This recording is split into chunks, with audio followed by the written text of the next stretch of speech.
Okay, good. Sounds amazing. So let's review.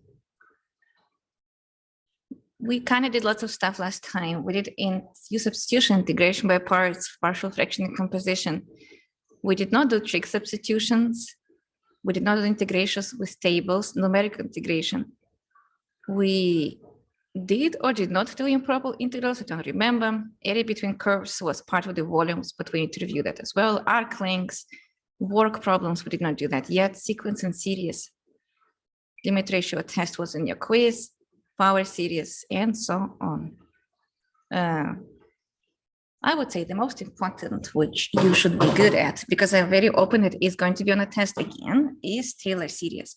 So if you messed up with Taylor and Maclaurin series, Taylor and Maclaurin series on the previous exam, you need to go check my notes, check my solutions. I put solutions there of students who wrote really nicely everything, and learn it, because it's there. It's already there. It's both free response and multiple choice. So you have to be good at this. And the best part of this, I just take random function and ask you to find Maclaurin series. It's exactly what we did in the previous exam. For example, this review doesn't actually have fun functions at all. But on the exam, it was x to the -9. But any function, let me check if you see what I'm saying. Yes, okay. Any function like f of x equals cosine x, and then at x equals pi. So that is a center. We don't give you center 0 because it's kind of lame and it's hard to know if you know the formula with different centers. So learn the general case. And the general case is you want to write down the formula for cosine, which actually exists, but for center 0. Now we want to shift center by pi. So cosine x, we want to find. So we want to have original function at pi, that is cosine, plus first derivative at pi divided by 0 factorial x minus pi to the 1, plus second derivative at pi 1 factorial x minus, no, 0 goes here, actually just like 0. It always should match the exponent. 1 factorial, 2 factorial squared, plus, and keep going. And we give you how many terms we want. And in this case, we want 3 non-zero terms. 3 non-zero terms. 3 non-zero terms. So you build a table. This will be the answer. You just need to fill in missing pieces for you to know whatever is attached to x, in this case, multiplied by x minus stuff. Those are CNs. Those are coefficients, because the general formula is a sum C sub n x minus a to the n starts from 0 to infinity, and that is the function x. F of x can be written as a Taylor or Maclaurin series, with a being a center or shift, where C sub n is the function with n's derivative, including 0 derivative, divided by 0 factorial. So those yellow circles are CNs. Solution. And that's why you start building this table, or any way you like it, a row, a table, how you organize information, that's your thing. You decide how you like it. Cosine x, first derivative, minus sine x, second derivative, minus cosine x, third derivative. And I don't know how many I need, because we are told sine x. We are told to have 3 non-zero, but what if all of these are zeros? Then I will have to go back and find more derivatives. Plug center A. In this case, it's pi into everything I just listed. Cosine of pi is -1, 0, 0, and then minus 1 is 1. See, not enough. We need one more derivative to have a third non-zero coefficient. So it's going to be fourth derivative, put in parentheses, cosine x -1. That is not enough. And now you divide by corresponding factorial, which is divided by 0 factorial, which is 1, divided by 1 factorial, which is 1, divided by 2 factorial, which is 2, divided by 3 factorial, which is 6, 3, 4, and 5, divided by 5 factorial, which is not 6, right? 6 times 4, 24. So, and you can keep it as factorials if you want. Nobody really cares about that. So that's going to be minus 1, well, 0 and 0, and then 1, and then minus 1. Okay, cool. That is, if you want to make it pretty, that is exactly f n's derivative at pi divided by corresponding n factorial. Nice. And now you have to write the answer. This is the answer. F of x, we gave you cosine x, can be written as minus 1 divided by 0 factorial is minus 1. So it's minus 1 plus skip plus 1 over 2 factorial. I'll write down as 1 over, I just write down as 1 over 2 factorial. Plus skip minus 1 over 4 factorial. And now you see the pattern. If you want to predict future terms, now you can guess it will be. That's why keeping it as factorials is preferable for many publications and studies, because people want to know the pattern. It will be plus 1 over, so we're skipping 5, it's going to be 6 factorial, 7 skip 8 factorial. It makes sense because cosine is an even function. So number should be, so it should have even, oh, but where's the, it should not be a number. I got distracted with skipping. Times, so coefficient stands by itself, skip. So maybe it will be easier if you write down like this. No x, or it's x to the 0, x to the 1, x squared, x cubed, x to the 4, but with a shift. So it's going to be nothing, so coefficient standing by itself. And then plus 1 over 2 factorial x minus pi to the 2 minus skipping cube 1 over 4 factorial x minus pi to the 4 and so on.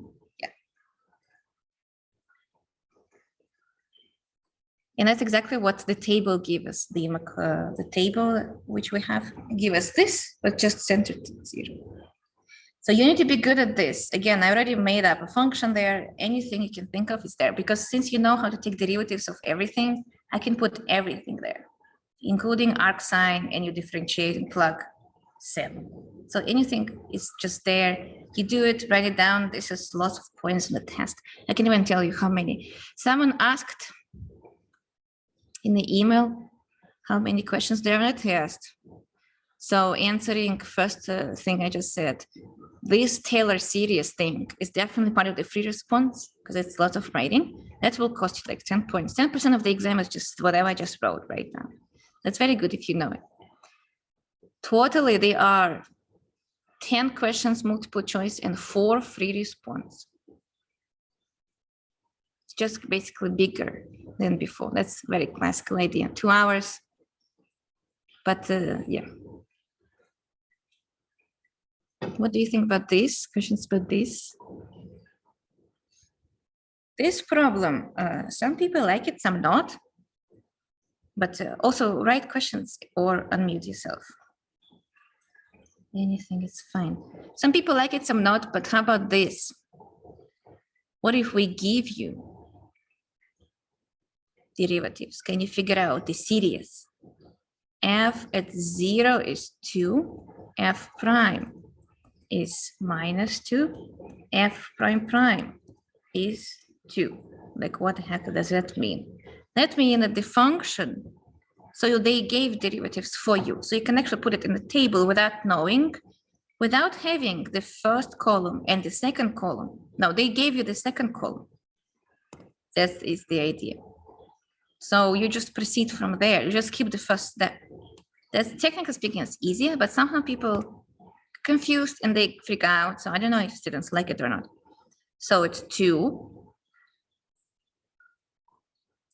plus, so how to explain it nicely, minus 2 over 1 factorial, and then I would do x minus 0, right? So make sure it's not always x. It's x minus whatever they plugged. So in this case, it's Maclaurin. Plus 2 over 2 factorial x minus 0 squared, and so on.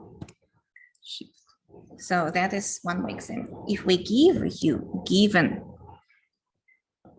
then solution, right? You can write it down right away. Remember, it was a multiple choice question test.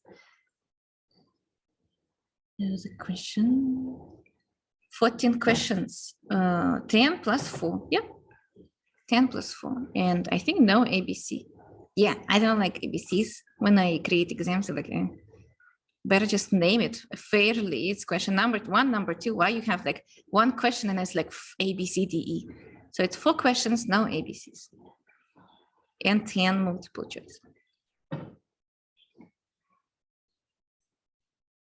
Cylinder and similar triangles. Is the problem in 7.6 going to be on the test? I don't remember what is 7.6, but if you mean volumes, probably, right? I mean, all chapters are there. So that's definitely the answer. Let me proceed with series, and then I will go to volumes, because we need to review that anyways. Let's go back a little bit, and then I will do, let me know if you want me to do ratio test or not, because I think everyone is really good at it, limit ratio test. But I can do it if you want. But what I wanted to review is this writing, rewriting series. Yeah, because this one, I think people are still struggling. Find the power series interpretation with a given another series. Okay, that's this one. So f of x example is x cubed over 1 minus 3x squared. And then find the series for this. So let me do like this. Equals series of what? If we can use the series, and you were supposed to choose by yourself which series to use, but we decided to give you to save time and anxiety. I think that was good. Yeah. And that is a classical geometric series, so they wanted to use geometric series to find a new series. Solution. So x cubed over 1 minus 3x squared. Step 1, kick out x cubed.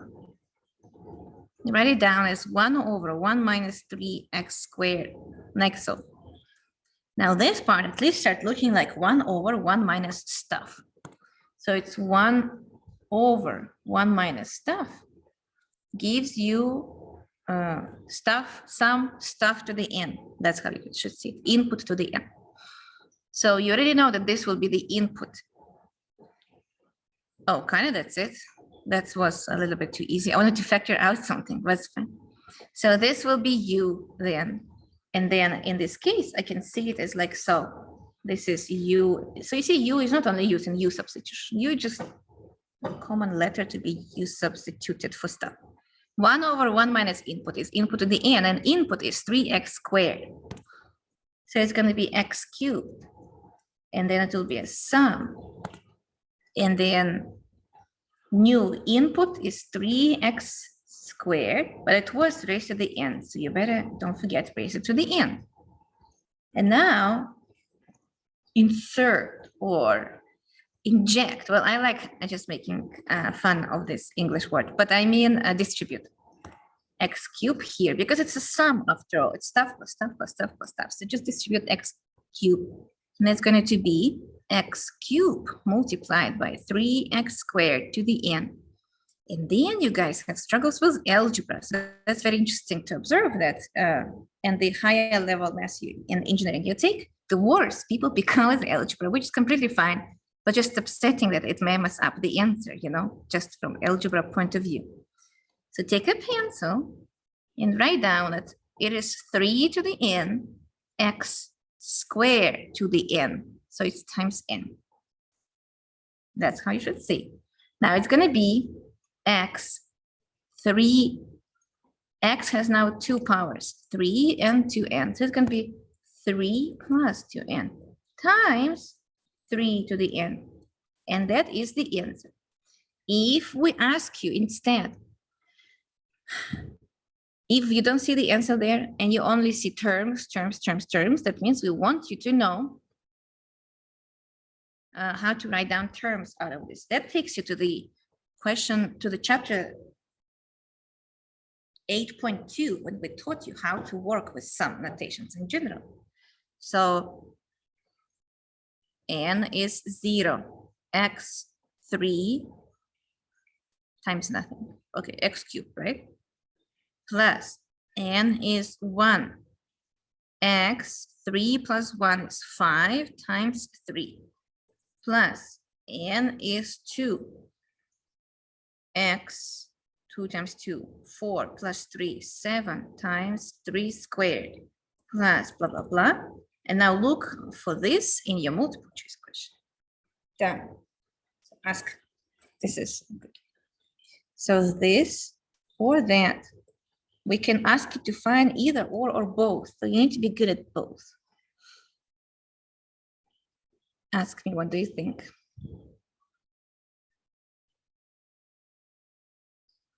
Yeah.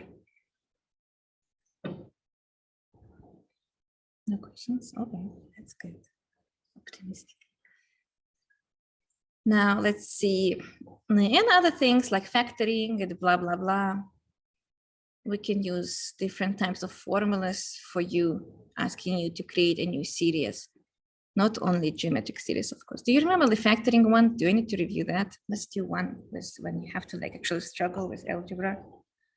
One more example is this one. X squared, yeah. X squared 2 plus x. How about this? Using the same series, using still geometric series, like so popular, so it's almost everywhere, from 0 to infinity. So let's see. Again, kick out x squared, and then now it has 1 over 2 plus x. Okay, look closely. I don't like it's plus, we need to have minus. So let's fix that. It's going to be x squared 1, 2 plus minus x. So now my u will be minus x, but then it's not 1, it's 2. To get rid of 2, you factor it out. It's like a matching game, basically. You need to figure out how to match the formula you need. Factoring out means dividing. So I'm dividing by 2, it will be 1 minus x over 2. You can check by multiplying by 2. It will be 2 plus x matches. So when you collect it carefully in your mind, it should supposed to be the original one. And then what is the nice looking idea right before we write down the sum? It's going to be x squared over 2. 1 over 1 minus x over 2, like so. So this is going to be my u this time. U to the n comes from 1 over y minus u, and I have 1 over 1 minus u. Perfect. It's going to be x squared over 2, waiting patiently. Now u minus x over 2 raised to the n from 0 to infinity. Put in the x squared over 2 minus x over 2 to the n from 0 to infinity. Take a pencil and write down that this is minus x to the n, parentheses matter, 2 to the n. So now this is the answer. It will be sum x squared. Let's write down like this. It is minus x to the n and 2 to the n, which is minus 1, means it's alternating series. Minus 1 to the n, x to the n over 2 to the n. Minus 1 usually goes in front. That's just agreement between mathematicians. Minus 1 to the n x. So x has 2 and n. So it's going to be 2 plus n, divided by 2. And then there are also 2 to the n. So 2 also will have not 2 plus n, but 1 plus n. That is the answer. N is from 0 to infinity. But can you write down the terms if needed? So let's write down the terms. When n is 0, minus 1 to the 0 is 1, x to the 2 over 2, x squared over 2, minus, so it's an alternating series. When n is 1, it's going to be minus 1, x 2 minus 1 is 1 over 2 to the 0. No, why did I do that? The 2, it's going to be cube squared. Yeah, because n is 1. Plus, n is 2, so it's positive now. And we know it's going to be minus, plus, minus, plus. X to the 4 over 2 to the 3. And now I can see the pattern. To be honest, don't have to keep calculating in my hand all the time. And so on. Like so. Yeah, very nice. So this is also the answer.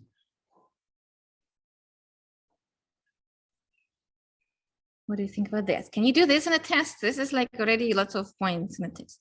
These problems, Taylor and Maclaurin series are of course there, waiting for you to be done, and maybe find them right away and be super satisfied about this. Largest open interval, should I do it or are you good at this? Let me see. Because kind of most people did good, they just messed up a little bit with in understanding it. Because if it's 0, if ratio test gives you 0 and x for any x, it will converge. So it's minus infinity to infinity. But if not 0, then you have to find, yeah, the interval.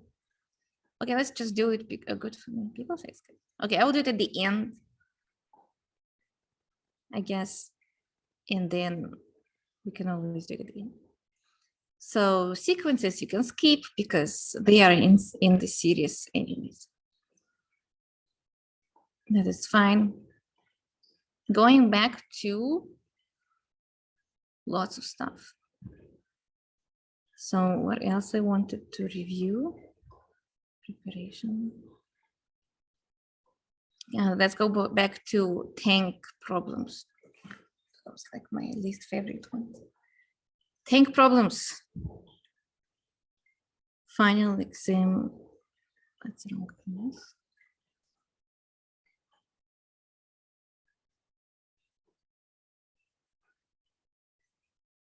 I forgot to remind you to go evaluate the class, and then the evaluation closed on Friday. It's like there was something I was supposed to remind people and I forgot. On Thursday was the last day. But if you did, good job. If you did not forget, then it's good. I will see. Gonna be my first time reading business students' evaluations. We'll see what they're gonna say. So, volume problems. I mean, we have several, but I'm talking about pool problems. Going to be good at that. Let's review that stuff. Keep saying it, but cannot forget.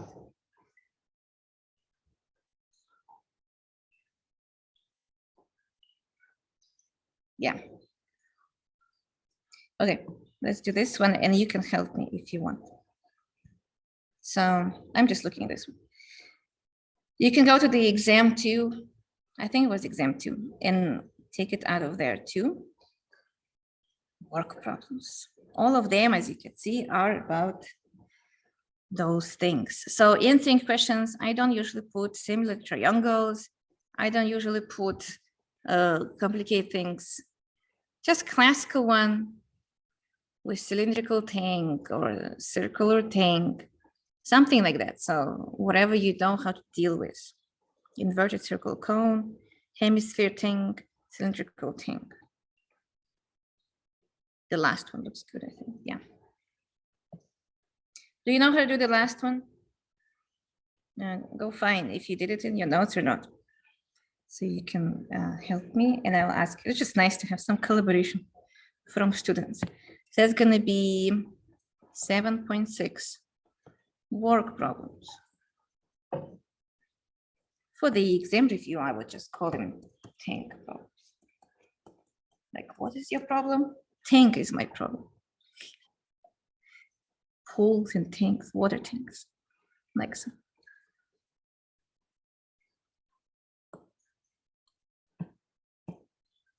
So what did we learn in general? Either we ask you, usually I just want you to set up the integral, and then if you do set up the integral, it's pretty easy to integrate. If there's no symmetric triangles, there's no squares and stuff. So it should be an integral, we know that, because the idea is cylindrical 10. Cylindrical, oh, I just blinked out for a second. It's, first of all, it's not tilted, by the way, you should know, everything is different if it's tilted, then you have to calculate differently. But we know that if they don't give you anything specific, then it will be what? 980 in front. How did they come up? It's like 9.8 times 1000 for water, those kind of things. And we give you that if you remember. Gravity, 9.8 meters per second squared for the acceleration due to gravity. And then 1000 kilograms per meter cube density of the water. And then I just memorized that when I did not like these problems. I just figured out how to memorize it. Then you know that tank is 7 feet, the height. The height is 7. And then the base has radius 3. So if the base is 3, that should be something pi r squared, right? So it's going to be already pi times 9. Something like that. Then it's filled with water to a depth of what? In this case, the water is not filling it completely. That adds the complexity to the problem. It's almost full. This is the level. 5 feet.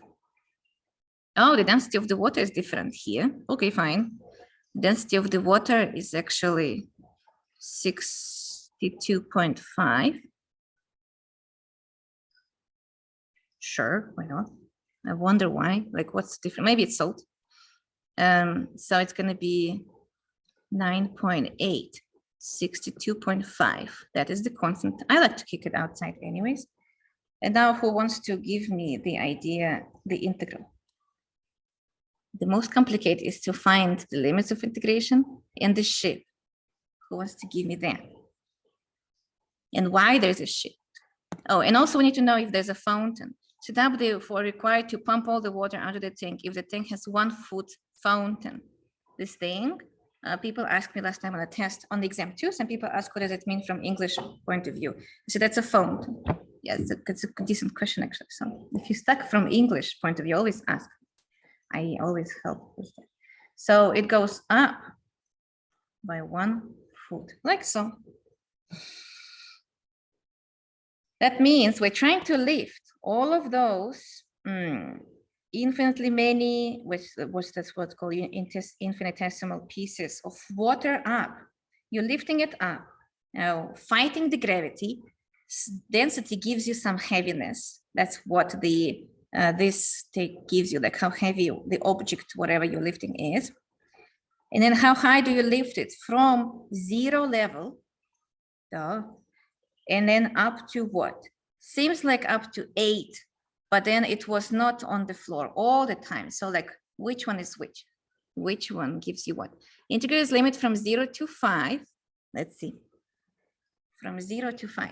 Integral, remember, so the confusing part is other books explain it differently, and it's still correct. That is all depends on where you put your 0, 0. If I put my 0, also if you use shift inside of the integral, or use your shift over here. So I try to stick to whatever I'm teaching, and that's not my choice, whatever this homework is doing. So if you stick to that, it will be indeed the level of the water should be represented here. Level of liquid. In this case, it's with the water. In other books, they do actually from 0 to 8, but then the shift is not going on. And it's still correct because it is U substitution, if you think about it. So then I have a shift. What's my shift? Who can tell me?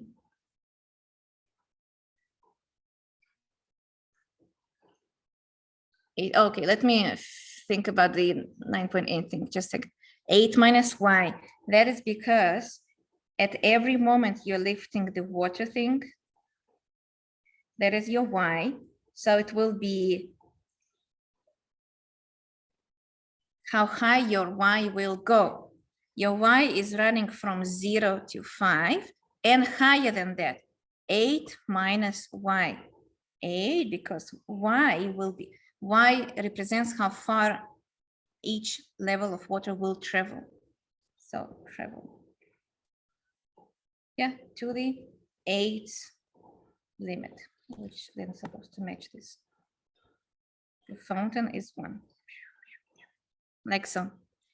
And then is something missing? What else?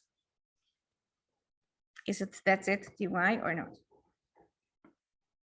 You also need like times the volume. Yeah, exactly.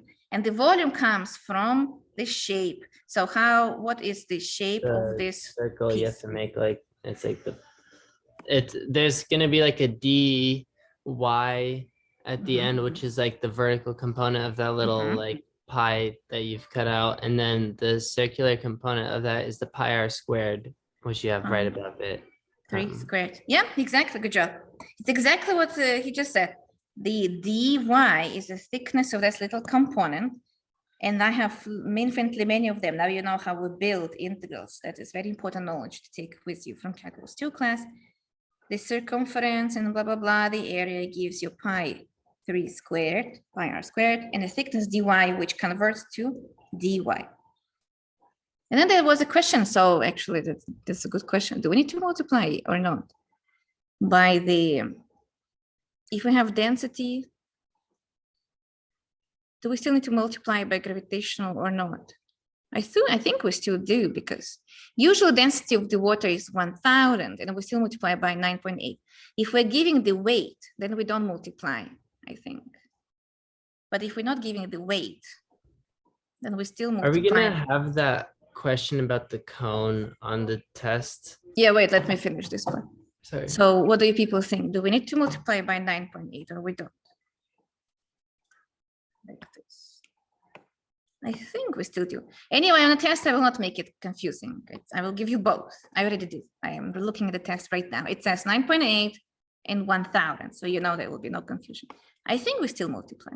It's just in this case, water is has different density, but I never said that it's weight of the water. So to add the weight, I think we need to add gravitational constant. But the physics major in the class, they should know. I still think multiply is just different units. I think so. Yeah. So this is good enough. And then if you just need to build, you leave it like this. Let me do like how far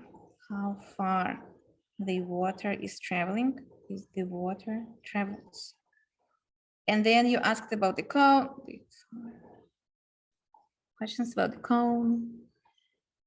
There will be no similar triangles. That's what I can say. No similar triangles, too complicated. And too many ways to mess up. Does this answer your question?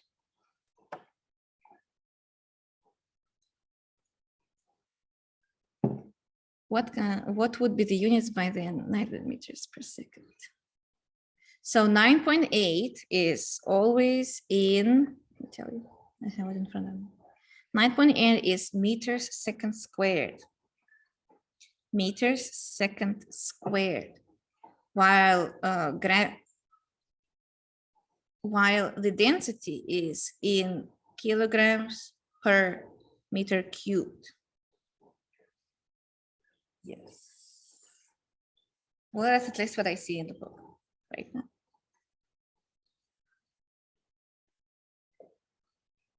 Yeah.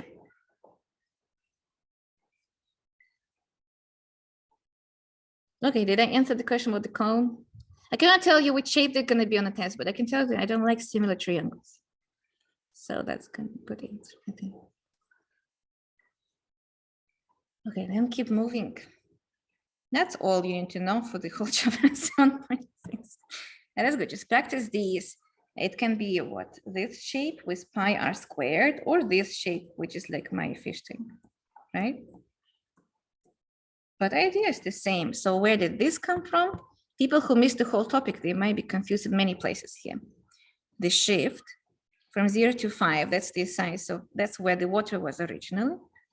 And then what is pi r cubed? That is comes from the shape of my heart. No, shape of the tank. So if the base is a square, rectangle, whatever, you have to figure out it differently. Just area. What is the area of this? That will come to the here. Pi r square was the area of the circular bottom.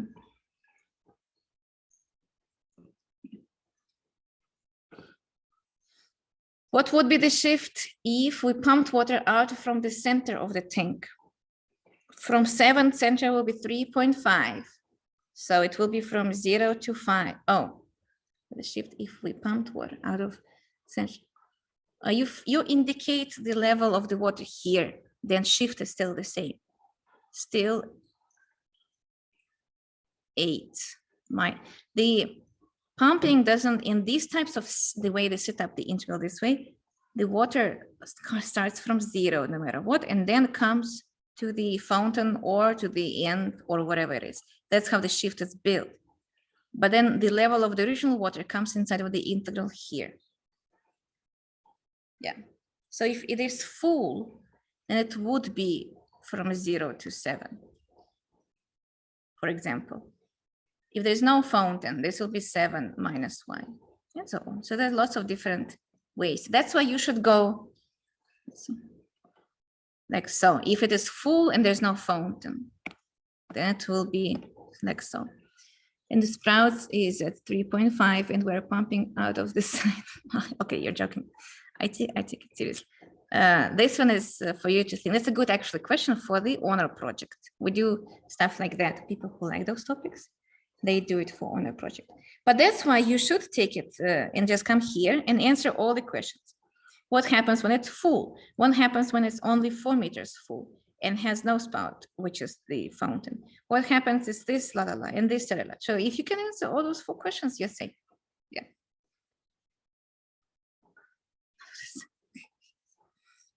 Yeah, I remember I was answering this question when I was somewhere around 5th or 6th grade. There was like Olympiads in Ukraine, and they would ask those questions. There was also very interesting.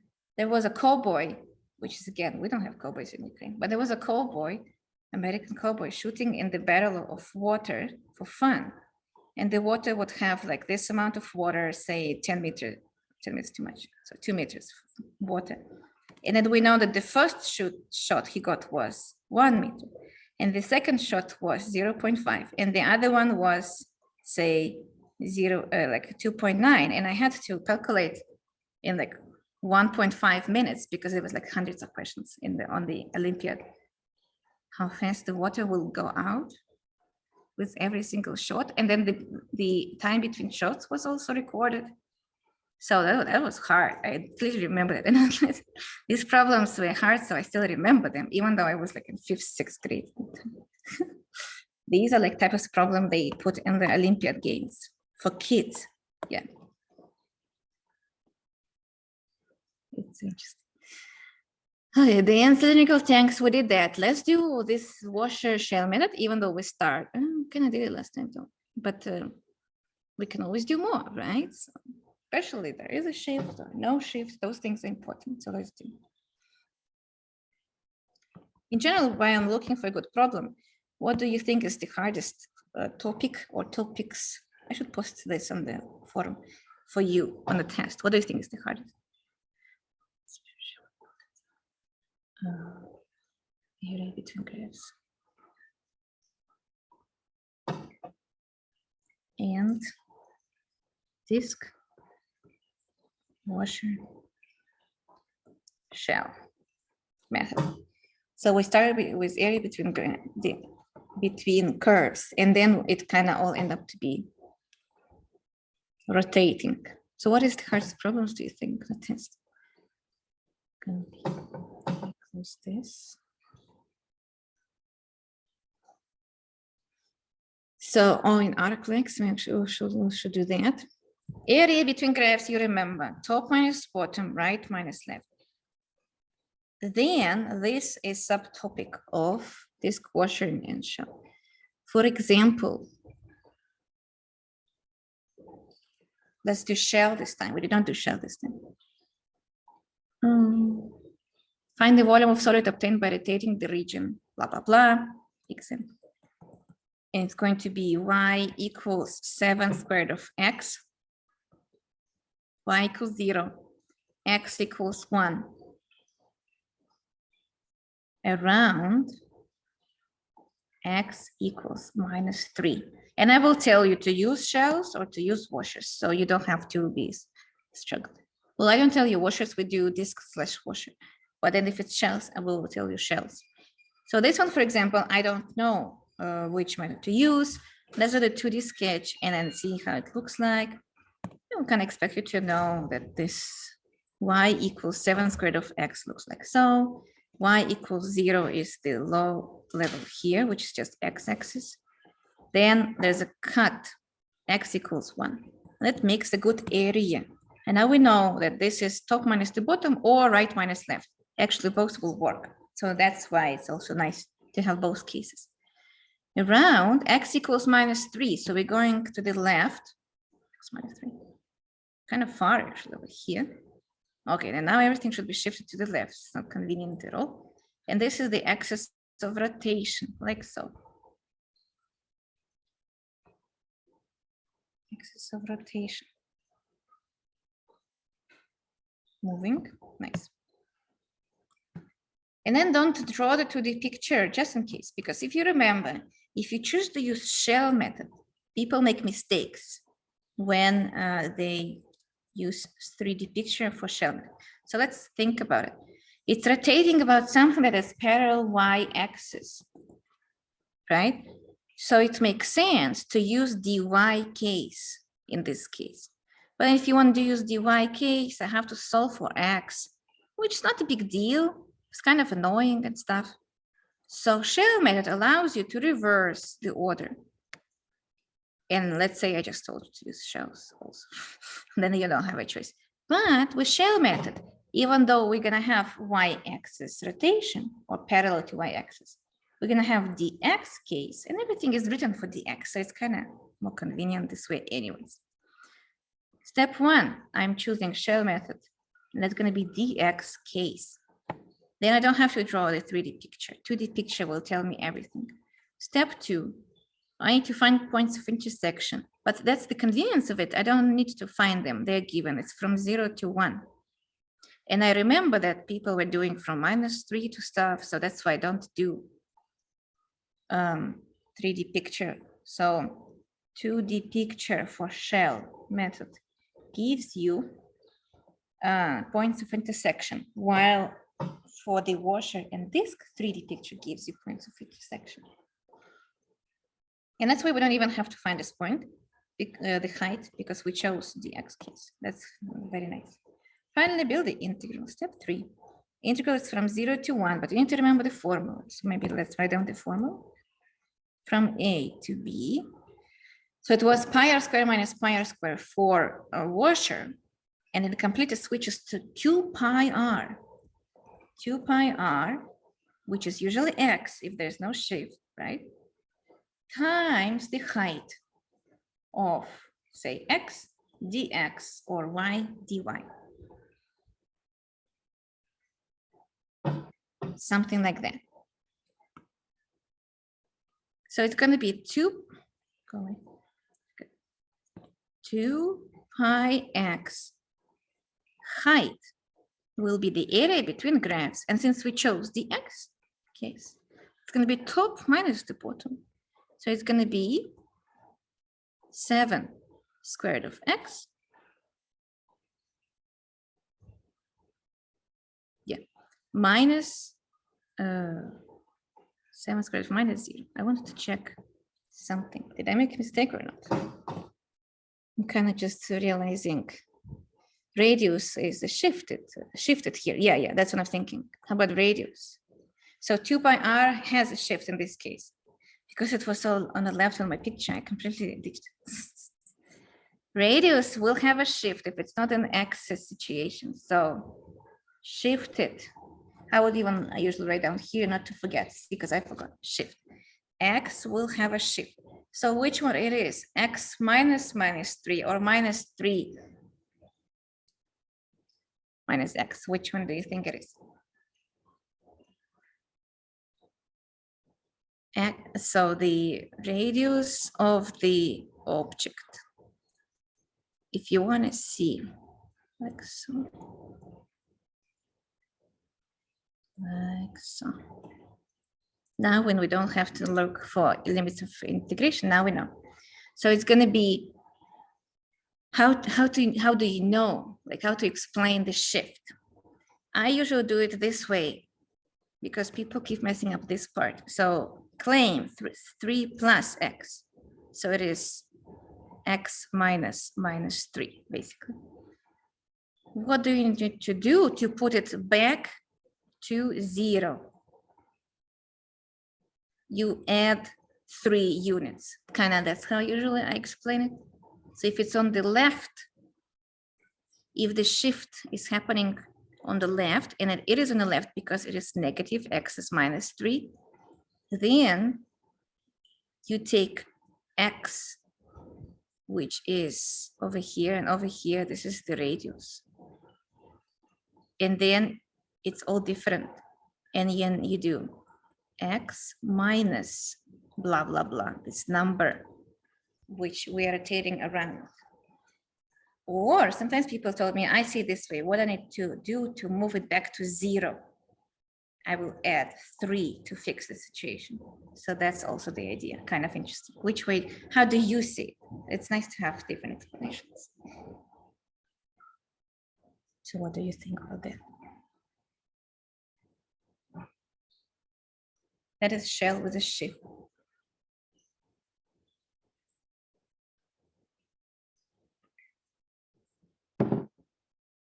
Okay, if that's good enough explanation, then it's fine. What do you need to make it 0? Oh yeah, see, that's how I see it. Yeah, what you need to make it 0, that means putting it back to 0. You add 3. That's how I see it. Yeah, exactly. Because exactly that's how engineers see it as well. Mathematicians as well, we do like to move, and in calculus 3 will teach you how to shift axis, Cartesian and other coordinates. You literally, I actually have it here. No, that's not necessary. You literally take it, right? And then you like, we will teach you in upper level classes how we're moving it to the left and to the right. So what to do, what do you need to do to move it to the left and to the right? And that is, in this case, Y should stay the same. X should be added 3 units, positive units, by the way. Yeah. Okay, very good. Washer, really quickly, we did last time washer. Do you understand the difference between washer and disk though? The difference is barely visual unless you have a graph. So you have to be good at just sketching graphs or using graphing calculators. But I always try to give you some classical examples, so like lines and square roots. Sine and cosine, kind of everyone know, I think, how they look like, right? So for example, x equals 3y inside of the square root, x equals 0, y equals 3, about y-axis.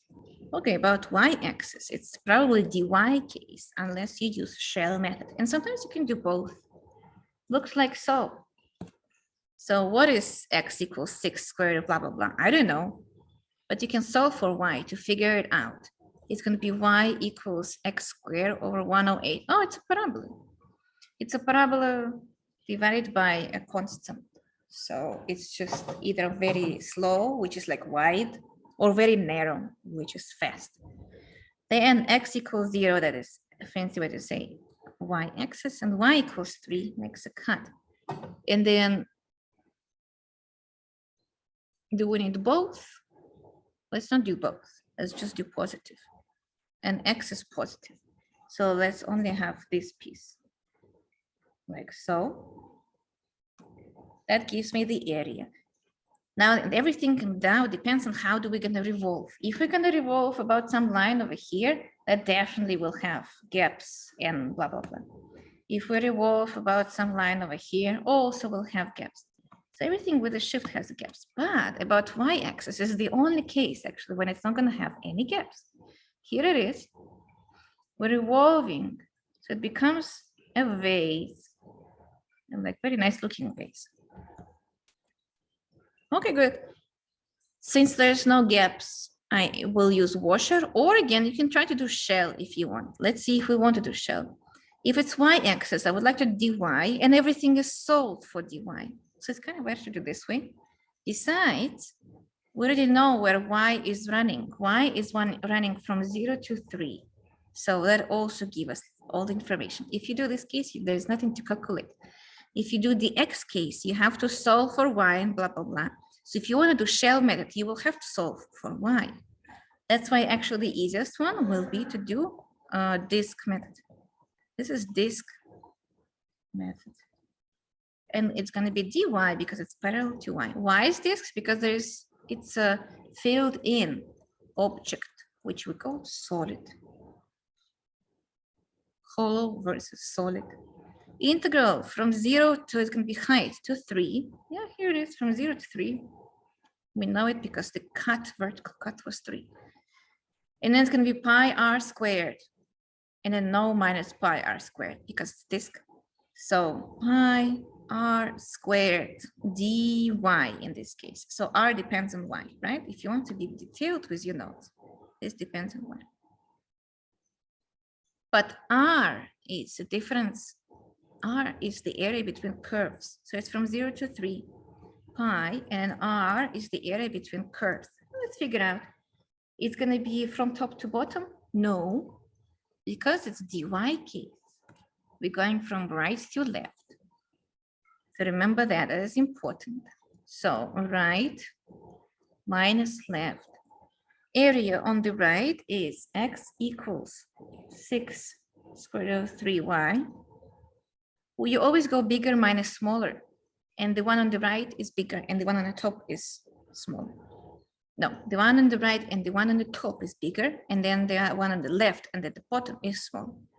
So right minus left, and the one on the left, so it's x equals 0 pi r squared dy. Cool. Well, you integrate that. Pi is pi integral from 0 to 3, 6 square root of 3y dy. Done. How about that? Can you do that?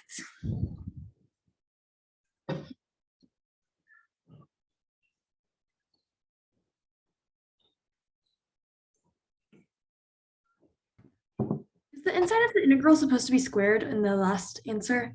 Oh, yeah, you're right. Wait, last answer squared. Yeah, thank you. Good catch.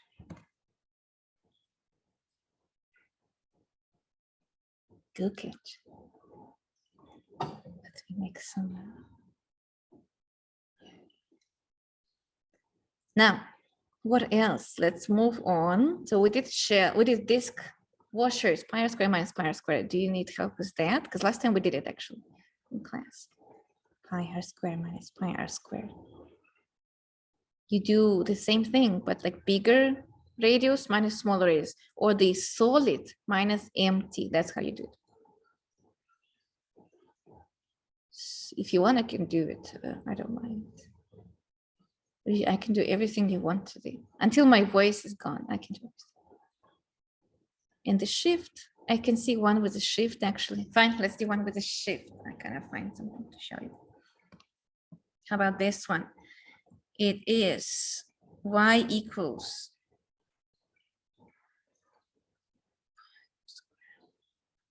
oh no, we just did this one. Interesting. I wanted to show it again. Fine. So no interesting washers. I mean, those classical ones, y squared equals x. X equals 2y about y-axis. Again, if it's about y-axis, we probably think it's going to be dy. And then for dy, everything is solved for x. So it makes sense to do it not a shell method. If you want to do shell method, you'll have to have solved for y, and that's going to be like sketching the graph. Y equals square root of x. That is this kind of thing, the square root. Y equals x over 2. That is a line, and that makes an area. So either you do it with a graphing calculator, or you do it the way I did. I just solve really quickly, maybe in my mind, and draw. So rotation about y-axis makes a hollow piece, like so. And that means the object is now not solid. So that's going to be the solution. Washer method, washer. Washer method is integral from a to b or c to d, whatever you chose, pi r squared minus pi r squared to dx or dy, right? So it doesn't matter, whatever you choose. But the thing is, like, each r can be area between graphs. So you have to be careful with that. And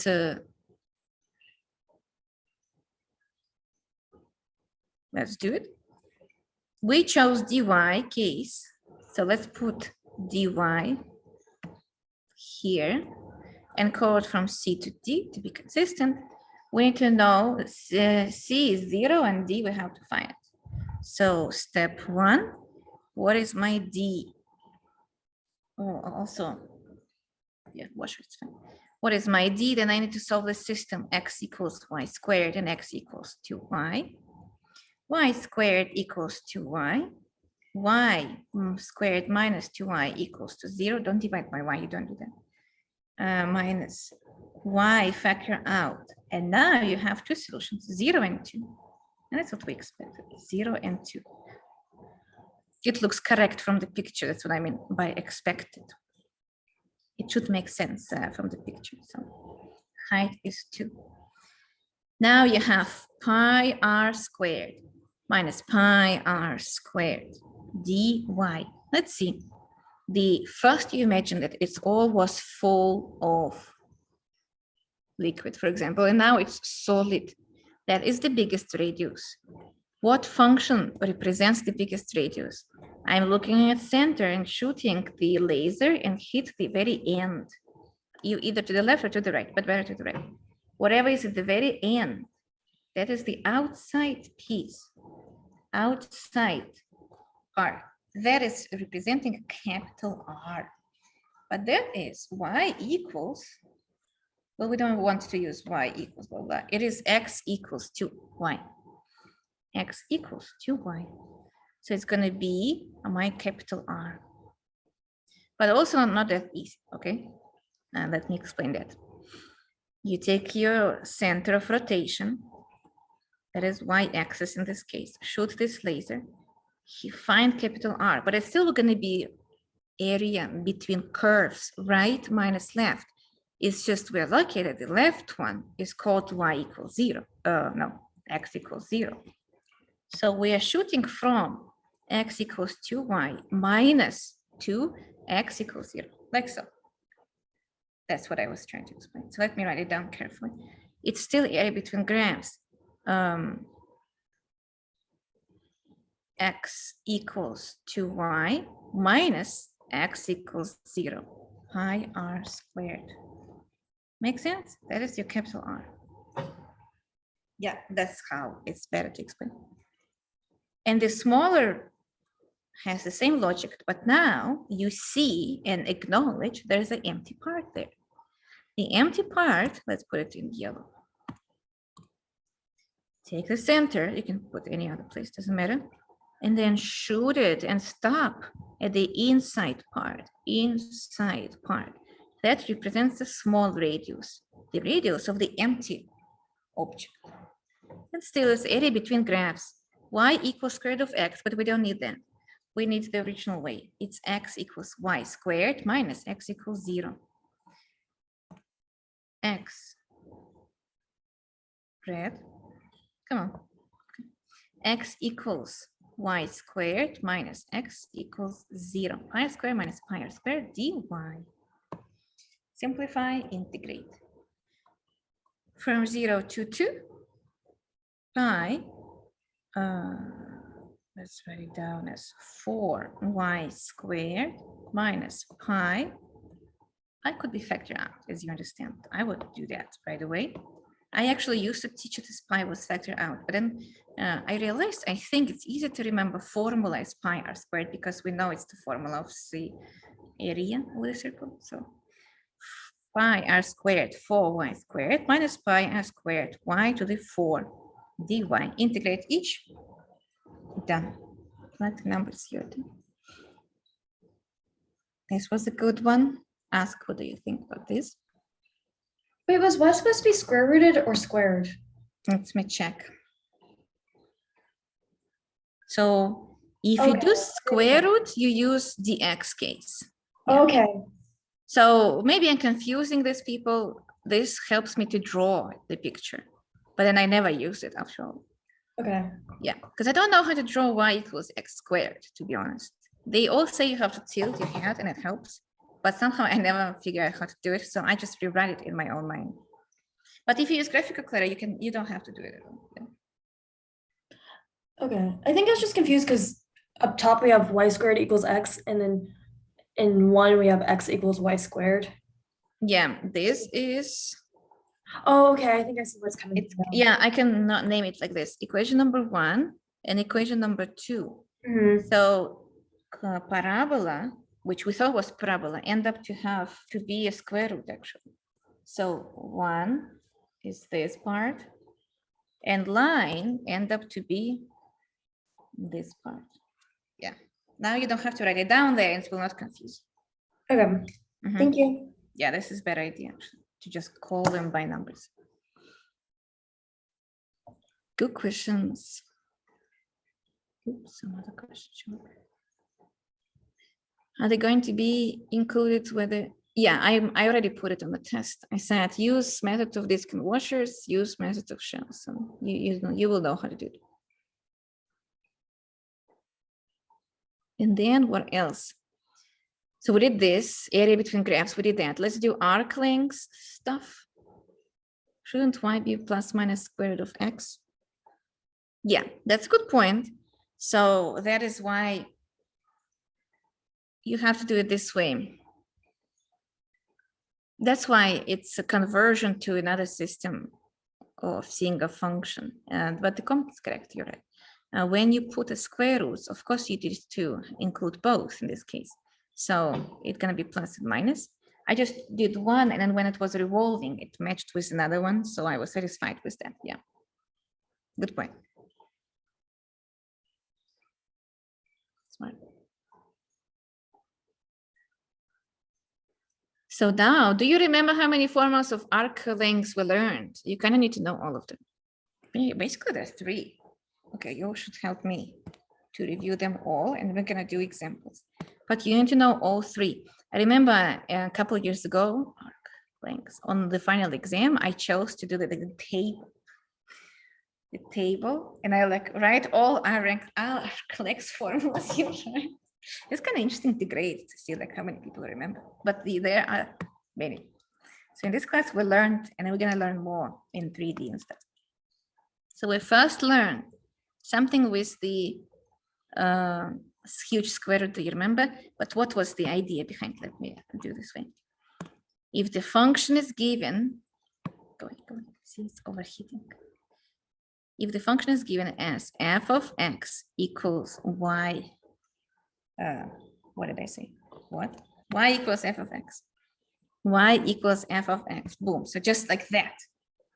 What is the formula of length of the arc? Who remembers that? Did we do that one? It's 1 plus derivative squared. 1 plus derivative squared. Amazing. And then it's dy or dx. So you choose. dx dy. Exactly. Good job. Do we do integral or no? Yes. Integral. Yes, from a to b or c to d. Okay, so that was the very first one. 1 plus a thing. Remember, I was telling you, remember 1 plus, and then you differentiate, and then you square it, and then you add 1, and then you square it, and then you integrate. So there's a lot of steps. And that includes two formulas, dx and dy at the same time. What if it's given in a different form? It's given as, what did we learn? We learned if it's given as x is a function f of t, and y is the function g of t. Yeah, that was the recent one. That's called parametric. Parametric, we introducing a third variable called parametric. Then how did it look? Who remembers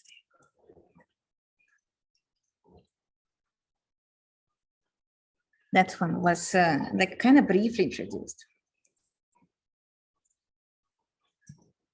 Do you remember?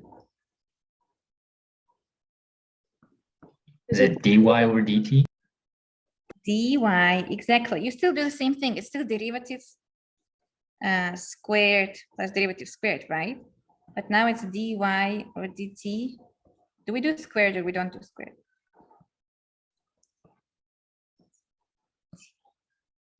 Correct or don't? That is parametric ones. Good job. And then we learned polar ones. So that one was, how did we explain it? We explained it as r as the function of theta. So the radius, it depends on theta. And we have x equals r cosine theta, y equals r sine theta. We have that. That is polar. So now everything changed because now it has something to do with radius. We have completely two different variables now. So you see the difference. When you're looking over here, there is still kind of parametrization, which is introducing two new parameters, but polar is completely new system of coordinates. So we're slowly ditching x and y, if you can see that. First, it was only x and y. Then we're introducing parameter t, and now somehow t becomes more important. We're differentiating with respect to t and integrating with respect to t. And now we're completely ditching x and y, so the integral should not have anything in terms of x and y anymore. Which means it's going to be what? Still a square root. That's the only stable thing here. Whatever is inside will be going to the end of the integral. That's the way to remember it. dt was at the end. X was at the end because it was the input, the independent variable. Now it's theta, so it's going to be d theta. I remember that. Now what's inside? What do you think? R squared plus derivative of R squared. Yes, amazing. R squared plus derivative of R with respect to theta squared from alpha to beta. These guys. Yeah, so you need to be good at these. All three, even if it's like applicational problem, which are here in the review. Let me check. So all kind of cases. How do I know which one to use? It all depends on what is the shape of the function you are working with. Examples. If you're working with x given y to the 4 over 8 plus 1 over 4y squared, and y is from 1 to 2, I don't see any t, I don't see any polar. So that's equation number 1, but it is dy case. So let me maybe name them. Number 1, number 2, number 3. Why it's became blue. So I'm gonna use equation number 1, but 1 dy case. So it's going to be integral from 1 to 2, huge square root, 1 plus derivative squared derivative in this case with respect to whatever is the input, and the input is y. So y to the 4 over 8 prime is going to be 4 goes down, so it's going to be 4y cubed over 8 plus, and then you figure out the y minus 2 becomes y minus 3. So that is actually minus 2 quarters y minus 3, and this is squared dy. That kind of case. Or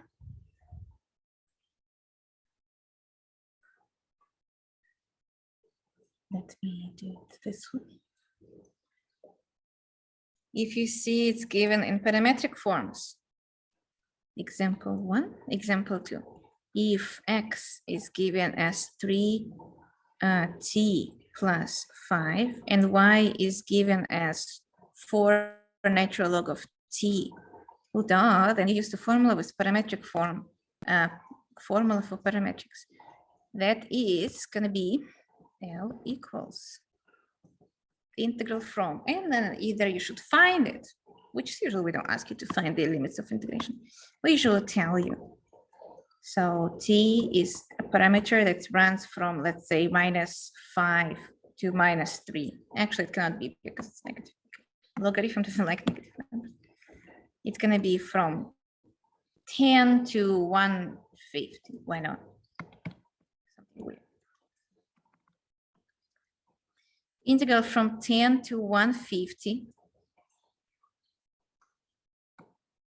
I know it's overheating, but it's not been 2 hours yet.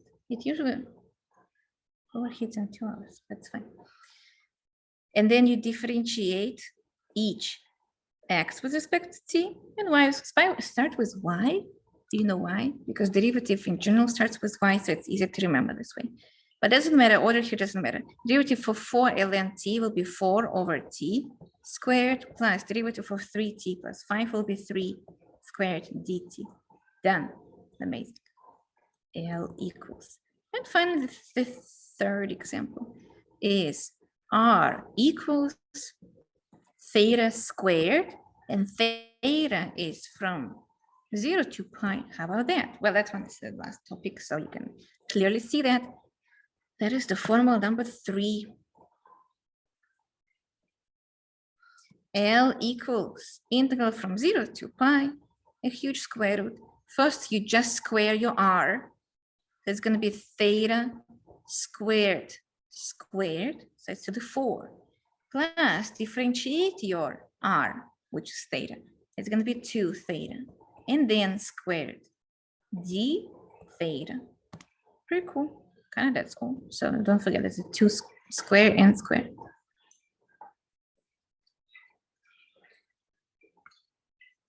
Can you do that? Check. And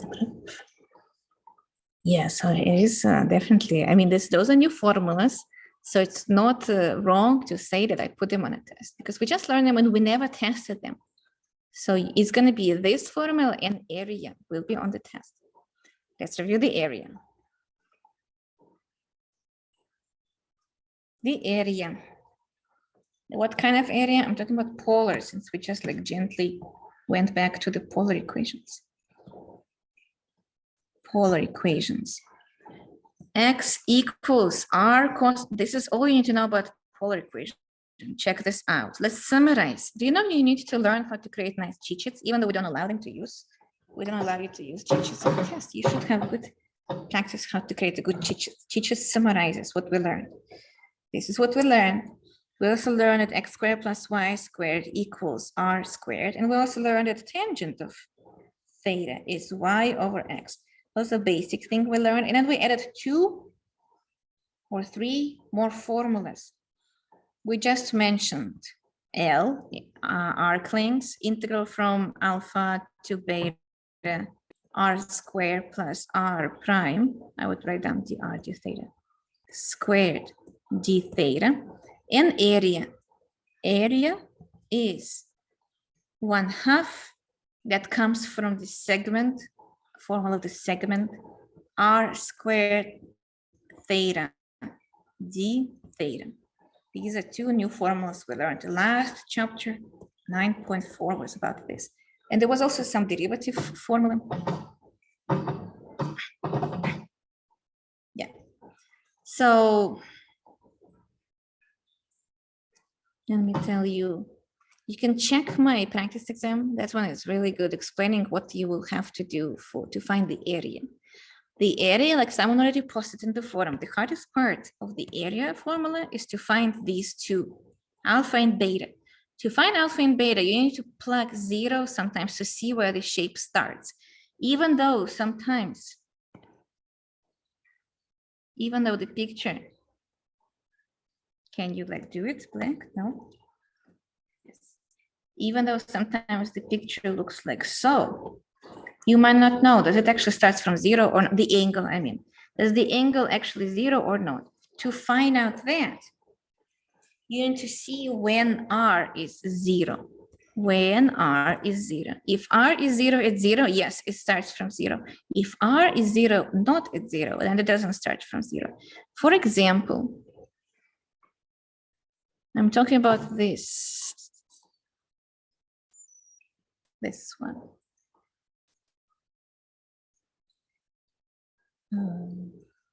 It's 88. R is 6 sine theta. How to explain it without giving away the idea? Find arc length, so find area. Find area. How is it? Here? Bounded by the curve. Bounded by the curve. And then sometimes we give you from where to where, and sometimes we don't. So if we don't give you, that's what I'm trying to explain here. See when it starts, at least. So I will write down right now from where to where. But my idea is R is 0 where? When theta is 0. Boom, then now you know that this object starts from 0. That's important. If we do give you that, makes it everything super simple. Theta is from 0 to pi over 2. But that's partially how you should see it.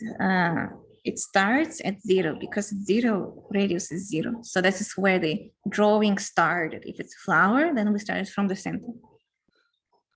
Oh, it was not the area chapter, that's why. But it's fine. I just wanted to, let's see, there's no area problems. Pi over 2 is the last bound. Yeah, that's going to be the last one. But how'd you find it? Oh, it was given in this Okay. problem, but I can see now it's a problem actually related to arc lengths. That's a better example. But if we do give you, then there's kind of nothing else to do. You just need to remember the formula. Area will be, so on 0 to pi over 2. I will find right now a better example. From 1/2 0 to pi over 2, r squared sine 6 sine theta, 6 squared sine theta squared d theta. Oh, we should practice how to integrate that, by the way. It might be on the test. Double angle, half angle formulas was everywhere 9.4. So I think you're supposed to be very good at this by now.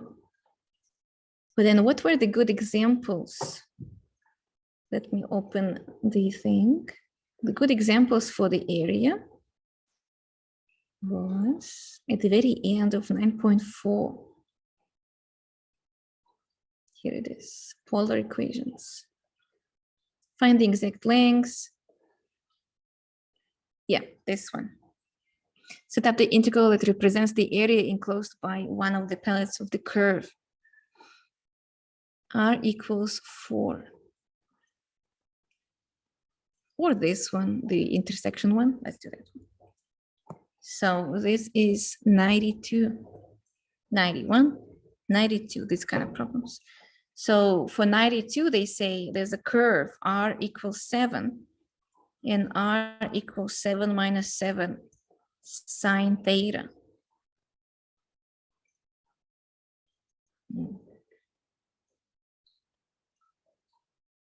Yeah. So you find points of intersection, and that will give you what the integral will look like. 7 equals 7 minus 7 sine theta. That's a lot of 7s. So it's going to be 7 minus 7 is 0. Minus 7 sine theta equals to 0. Theta now have lots of stuff. It can be 0, it can be pi, it can be 2 pi, and so on. So which one do we choose? We only need it with the first time they meet and the second time they meet. So the first time, I guess you need a picture for that to know. You draw the picture and then you use Wolfram Alpha or a graphing calculator. So I guess I should give you the picture. In the previous exams, I did give the picture. R equals 7, that's the circle, radius 7. R equals 7. And then R is 7 minus 7 sine is apparently a heart. It's kind of hard to see. I should draw it probably to see. Like so. Pi, 2 pi. So they meet for the first time. Oh, I see, that makes sense. So they meet for the first time like over here. That's why it starts from pi and then goes to 2 pi because I can see the solution. So that's a bit too complicated. But yeah, this is what they mean. It's going to be integral from pi to 2 pi based on the graph. Then the formula happens. 1/2 r squared. But in this case, it's area between graphs as always, outside minus inside, right? So outside one is the bigger one, and the bigger one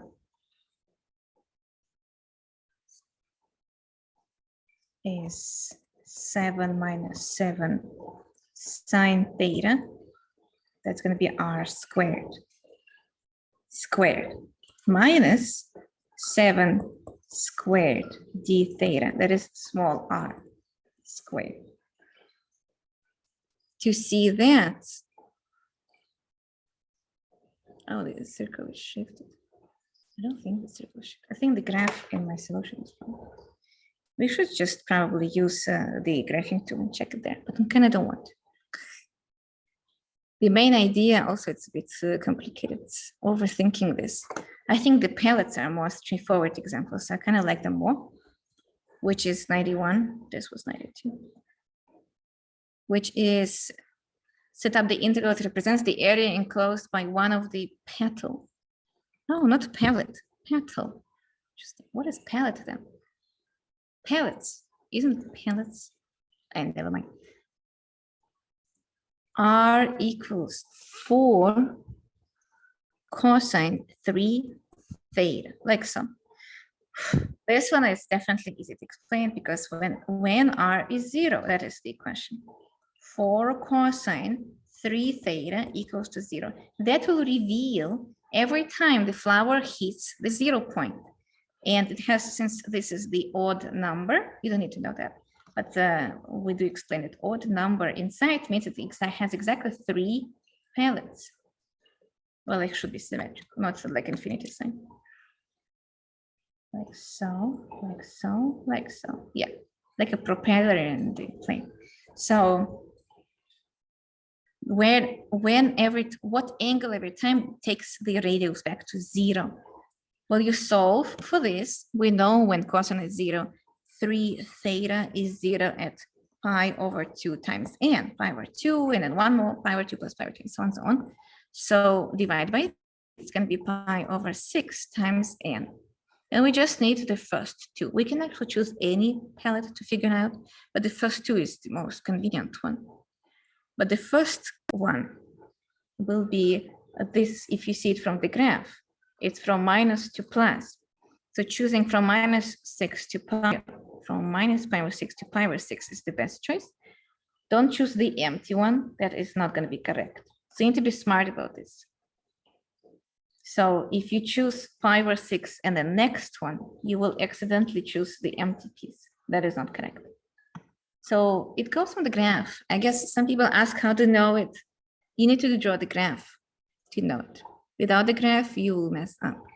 So maybe I should give you the graph on a test. Kind of like I just realized right now. Integral will be minus pi over 6 and pi over 6. R squared, it's just going to be 4 squared cosine squared 3 theta d theta. Boom. And you again should practice how to integrate that double angle formula and stuff like that. How did you differentiate between R and R in 92? That's a good question. But just a second, let me zoom out. So it's going to be bigger minus smaller. That's what we're talking about 92. And then I just realized that they meet at 7.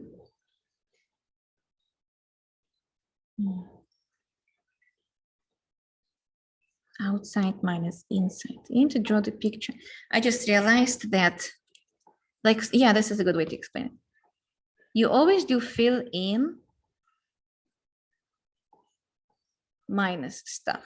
So what is the bigger stuff? The circle is bigger. Oh no, but then it's going to be 7 squared. You are going to do minus. Actually, I actually would do whole thing minus that thing. Okay, then I need to check the graph. Fine, let's do that. It's possible that my graph is wrong, and that's why it's confusing. So let's do 1 for alpha, why not? And then we're gonna plot.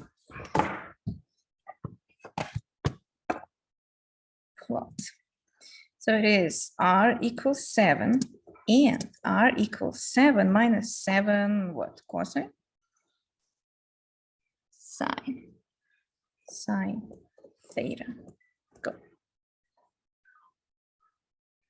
So it is circle and the butt, which is cardioid. It's called cardioid. Don't remember it. It's going to be looking like so. Try to like put it on top of each other. Which one is bigger?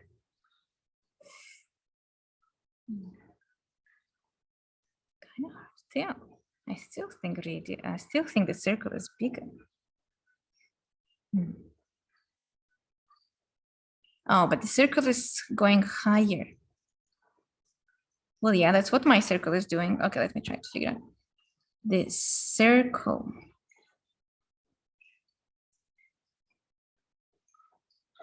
Yes, the circle is correct. And then the heart goes down quite a lot, way farther than the circle. So that's not correct. So it's going to be like so, right?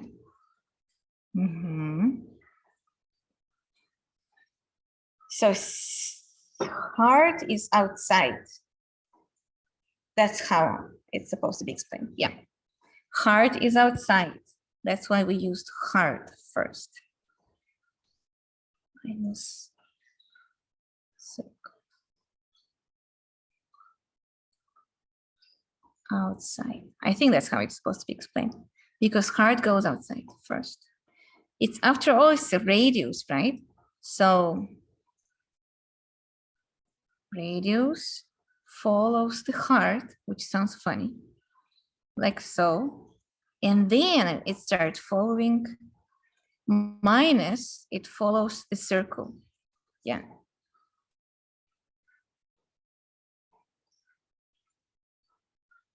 That's how I would see it. I should make a YouTube video about this, explaining it more carefully.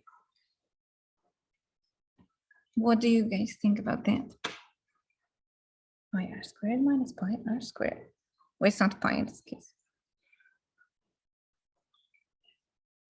Okay, someone said something and everyone liked it. Just a second to remove my photo from the text. Now it has to be there. But again, 9.2 is just complicate homework. And then I take the easiest problem from like number 1 and number 2 and put it on the test just for the check mark because schools want it. So arc length and some area, but like the easy one. I see like this one's very nice. And circles are very nice. Kind of that's it. So just as a check mark, so they know that we taught you guys formulas. That's why usually, trust me, usually people do well and they don't do bad on these topics and the tests because homework is just exaggerating the chapter and how complex it is. But it kind of gives you a sneak peek how complicated calculus 3 is going to be honest. It's going to be very visual. You'll have to draw lots of things. So, did you figure out the problems that ask you to find vertical and horizontal stuff, tangent lines, and in general stuff? Because we liked asking this. Equation of tangent lines and parametrics when x equals this and y equals that. Let's do that.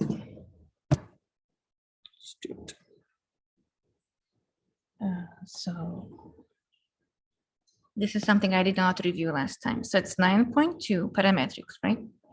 Parametrics. And then we give you, we either ask you to find the horizontal tangent line, vertical tangent line, or equation of a tangent line. So figure out all of these, 81, 82, 83. All three are very good problems to put in the test. 83 is find the equation of the tangent line for, this is technically speaking, exam 3 actually, it's not something new. We did it right at the end of the exam 3 topic. And then x is t cosine t, y is t sine t, and then a point, but we don't give you x and y, we give you the parameterization of the point, which is t equals pi. So, solution. Remember the steps for equation of tangent line. I told you in calculus 1 class, I always tell it's going to hunt you for 3 semesters, calculus 1, 2, and 3. So in third calculus, we're going to still do equation of tangent line, but in 3D. So like earlier you learned that it starts with derivative, right? F prime. That is better dy over dx. But in this case, you differentiate y with respect to t and x with respect to t. The better you learn, the earlier you learn it, the better. So product rule, which is fine. You just plug number later and you're still fine. T derivative with respect to t. 1 sine t plus t cosine t. Divide by now x. 1 cosine t minus t sine t. Product rule. Product. And then some people start simplifying. You don't have to. Just put the point. T equals pi. This is notation. A bar and a t equals pi. That means at. That gives you slope, if you remember. Sine of pi is 0, but cosine of pi is minus 1. So it's going to be minus pi here. Cosine of pi is minus 1, but sine pi of 0, so it's going to be minus 1. So it's going to be pi, right? I think I did not mess up. So I think it's pi. That is slope. Slope m. Step 2, write down the equation and see what is missing. Y minus y sub 0 equals mx minus x sub 0. And we found slope, but we don't have x sub 0 and y sub 0. We have t. T equals pi gives us x equals pi cosine pi and y equals pi sine pi minus pi and 0, right? So now we have everything and you can just write down the solution. Y minus 0 equals pi x minus plus pi. That is the answer, but then we ask you to rewrite it as y equals mx plus b. So in this case, it's mx plus, what is pi x plus pi squared. What do you think about that? Too fast or you got it? Never mind, someone said, let's see. No, yeah, remember you always start with differentiating the y. So don't forget, like dy over dx, y goes first.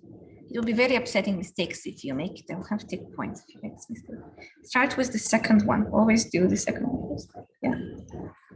Y over dx. Because you first do run over rise over run, changing y or changing x.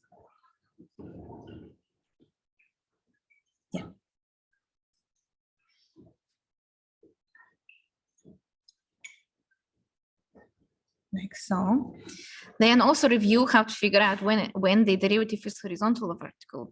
We did it in class, so I think it's kind of not interesting. But it might be on a test, so like review. When it's horizontal and where it is vertical. Okay, fine. I guess I should review it since I just said it's important. I'm talking about 81 or 82. 81, for example, has x equals t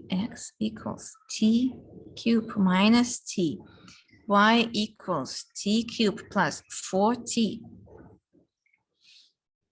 and then a horizontal tangent line,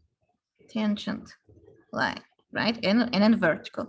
Horizontal is, you just need to visually imagine. Horizontal, that is this line of the floor, right? It's horizontal, so it's the sea level and stuff like that. But how to describe it mathematically? Level is 0. That gives you basically a hint how to write the equation.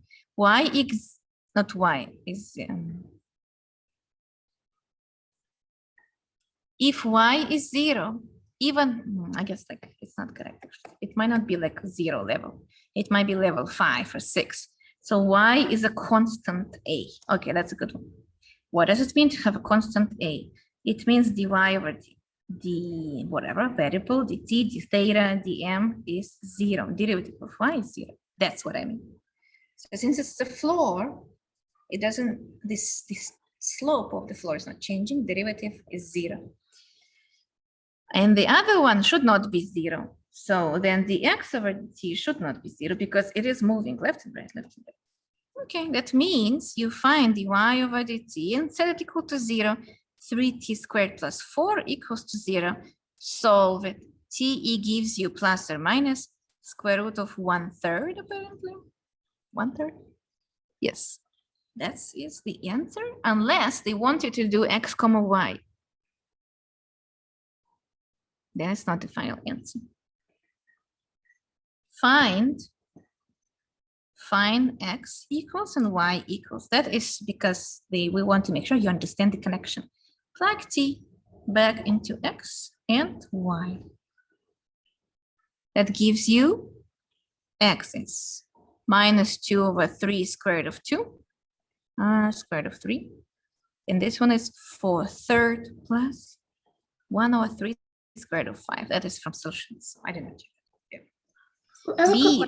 I have a quick question. What happened to 4 when you took the derivative and set it equal to 0? 4. It's like 3t squared plus 4. Good point. I did not check. I just copied it. Maybe it's 4. I cannot see it. Let's see. Maybe it's just 4, but I don't see the writing really well. Okay, let's solve it. Yeah. It's gonna be, I also got surprised for a second. And then I'm like, maybe nobody will know. So it is minus 4. Okay, first of all, it's interesting why it's minus. It's minus x and y. Okay, fine. T squared is minus 4 over 3, but this one doesn't have solutions. Oh, yeah. So there's no solutions. I'm looking at the wrong answer. I'm looking at the vertical line. That's fine. Thank you. Good catch. So that one has no solutions. No solutions.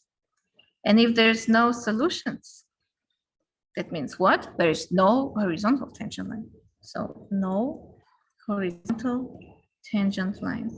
And basically the object you look at doesn't have a horizontal tangent line. Maybe it's like a parabola or no, parabola actually has anything that doesn't have horizontal tangent line. B, how about vertical one? Vertical. So don't be afraid if there's no solution. Why I know there's no solution? Because t squared cannot be negative. Or if you try to take the square root, then you're taking square root of the negative number, and that's not good, unless you're going to imaginary numbers. Vertical one. Imagine the wall. How would you describe it? You would describe it as x equals some constant. So dx over dt is 0, while dy over dt is changing, so it's not 0. Let me turn off this. Maybe that's why it's overheating. Okay, so what do we have here? Let's take my x, which is undifferentiated. dx over dt is 3t squared minus 1. Solve it for 0. Okay, that's where the solution comes from. Thank you. See, like, oh, did everyone catch it? Or only one person did good job. Caught last time. 3t squared equals 1. T squared equals 1/3. T is plus and minus square root of 1/3. Plug it in back, and you get this, whatever I was writing. This. Find x and y by plugging it back to the original one. Y equals 4/3, blah, blah, blah. Yeah. And that will be the answer. And you might have more than 1 point. If you check out the examples, they have more than 1 point. It's a quadratic equation, so then you might have plus and minus stuff. That was good. Eliminating the parameter, just keep practicing those. We had one in our quiz, which was very successful. And other ones also just, sometimes just plug it in and then you just solve it, that's it. If you see the practice exam questions, x squared plus y squared, eliminate parameters, like this one. Very convenient. Some of them are trivial, some of them just need to remember how to do it. Sine theta over 2, y equals cosine theta over 2. So to jump between polar and Cartesian, you know, just x squared plus y squared. It will give you sine squared plus cosine squared, which is 1. So that is a circle. Sometimes it's that simple. Sometimes you need to multiply by the denominator like we had in our quiz. Sometimes you need to plug in. So just kind of review this. How to jump between a parametric equation and polar equation, stuff like that. R equals 8 cosine theta plus 4 sine theta. How would you do this one? I showed you how to do it. It's like extra step. You multiply by r, left-hand side and right-hand side. It'll be r squared equals 8r cosine theta plus 4r sine theta. Oh, it stopped, immediately stopped overheating. I should have closed the browser a long time ago. So r cosine is x, r sine is y, and r squared is x squared plus y squared. That's how you get rid of the r and theta. X, 8x plus 4y, and then you create also like full square thing and convert it and practice that by yourself. X minus 4 squared plus y minus 2 squared. I actually give step-by-step solutions how to do that, how to do the full square thing. That is problem number 85. Yeah, you will see, I explained there how I did the full square thing. So it's a circle shifted by blah, blah, blah.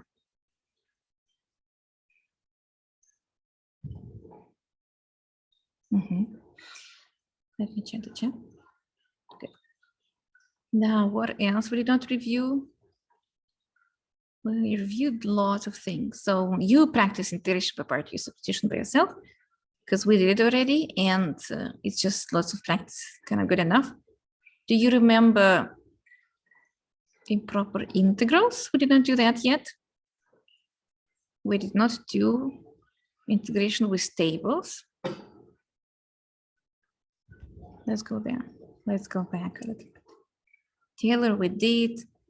Power series, you said you're fine with that. Just keep reviewing ratio test. Open integral, open interval of convergence and stuff like that. Skip sequences, we don't need that. Work we reviewed. Arc lengths, we did. Solids of revolution, shell and washer, we did. Area between graphs. Integral converges, diverges. I put it in the quiz. And if you notice, it was number 32 from the quiz. That's where I got it from. Oh, I should actually post the key probably. Yeah, I should post the key tonight for you. So improper integrals, you know, you just do whatever you did in for the quiz. For example, 35 or like 34. From 0 to infinity, e to the minus 2x. Do you think it covers or diverges? Just going to 0 is not enough. So like this one does shrink to 0 when x is huge. You need to know it shrinks fast. And usually exponential functions actually shrink fast. So I think it will converge. But I don't know. So I will just find the limit and check. Limit of the integral from 0 to, let's go to t this time. T goes to infinity. E to the minus 2t dt.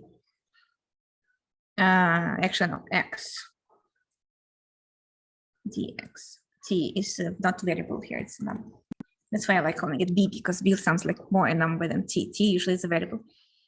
Ditch the limit for a while, just keep copying it, or just ditch it completely, but then don't put equals in. Integrate this, it's going to be minus 2x divided by minus 2. See the shortcuts of u substitution. Bar from 0 to t. Limit. And you will have, you can kick out minus 2 completely outside. E to the minus 2t minus e to the 0, which is a finite number. So everything depends now. Everything depends now on t exploding to infinity over here. There are several ways to solve, to see the situation graphically, numerically, algebraically. Either, I like it seeing as 1 over e to the 2t. It explodes to infinity, but in the denominator. So the whole thing shrinks to 0. This thing shrinks to 0. That's one way. The other way, you actually know the graph. The graph looks like so. At infinity, exponential function goes to infinity. But this one has negative exponent. So can't you like see it as e to the 2 times minus t? So it goes to minus infinity. At minus infinity, the exponential function shrinks to 0. And numerically, we can just plug very huge numbers. Just plug a million. E to the minus 2 times a million. Do you think it's a big number or a small number? It will be a small number. So that's how you also can claim or check the solution. So it's a finite number. What kind of finite number? Negative 1/2 times minus 1, 0 minus 1. So it's actually 1/2. So it converges to 1/2. Very cool, huh? So that's review that. Improper integrals. Improper integrals will happen in calculus 3 again, so it's nice to know them. Numerical approximation. You remember that. How to do it using the table, and how to do it using, do you like numerical approximation topic in general or not? Let me take this. Using the table or using a function. Simpson's rule and parabolic. Simpson's uses parabolas. Let me go there, find it. I'm making a link with another, with previous review. If you go to exam 2 review, it's there. Exam 2.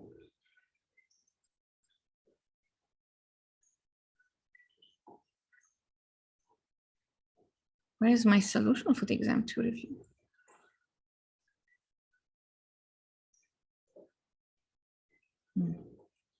Should have put it there and I didn't. Oh, this is different class. Okay, keep getting lost. So do you like numerical topics or not?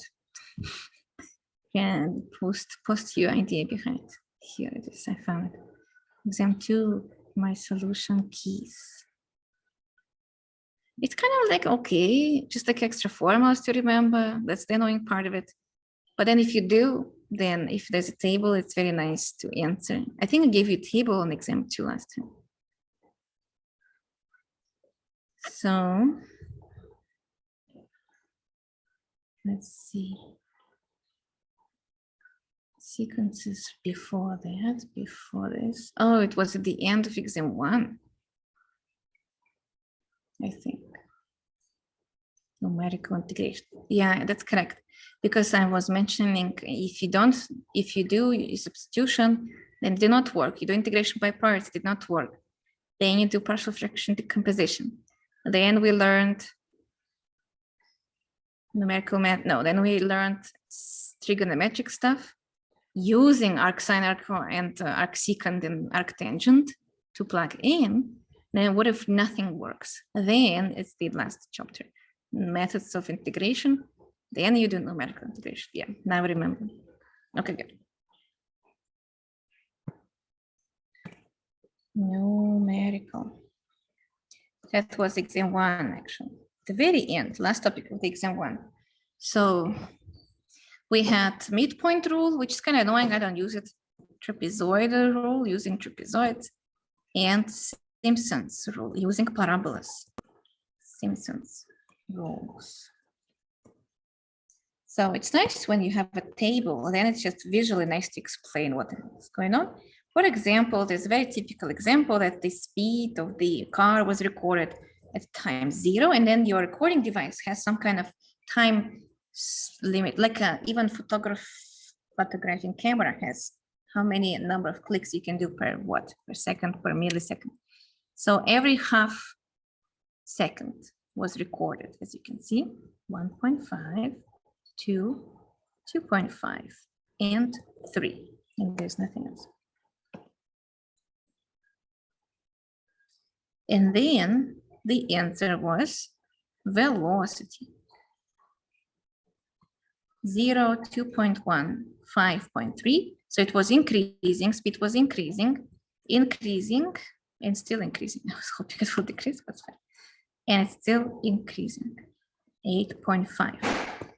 And we give you some kind of idea. Write down the formula here. First, you need to figure out the step size. There's a way to figure out the step size. The step size has a formula, b minus a over n.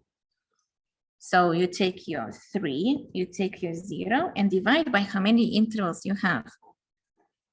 1, 2, 3, 4, 5, 6. That is 1/2. Or you can actually just look at it. What is this difference from 0 to 0.5? That's 1/2. From 0.5 to 1, that's 1/2. So kind of each way. But remember, n is not number of points. N is number of intervals. So from 0 to 0.5, from 0.5 to 1, and so on. N is 6 intervals. And then you have 2 rules. A, trapezoid rule, T sub 6, has a formula. So 0.5, let's put it here, 0.5, divided by 2, and Simpson's rule divided by 3. I remember that this is the main difference. And then the logistics inside matters. So pattern matters. This one has 1, 2, 2, 2, 2, 2, 1. So we'll take a pencil and maybe put like 1, 2, 2, 2, 2, 2, 1. 1 times 0 plus 2 times 2.1 plus blah, blah, blah, and so on, plus 2 times 7.45 plus 1 times 8.5. And then B will be Simpson's rule 6. Simpson's rule only works 1 times. Simpson's rule only works for even number of intervals. Here is even. In Simpson's rule, we divide by 3, 0.5. And then the rule was 0, 4, 2, 4, 2, 4, 2, 4. Not 0, 1. 1, 2. Okay, let me write down. 1, 4, 2, 4, 2, 4, 2, 4. And that's too much.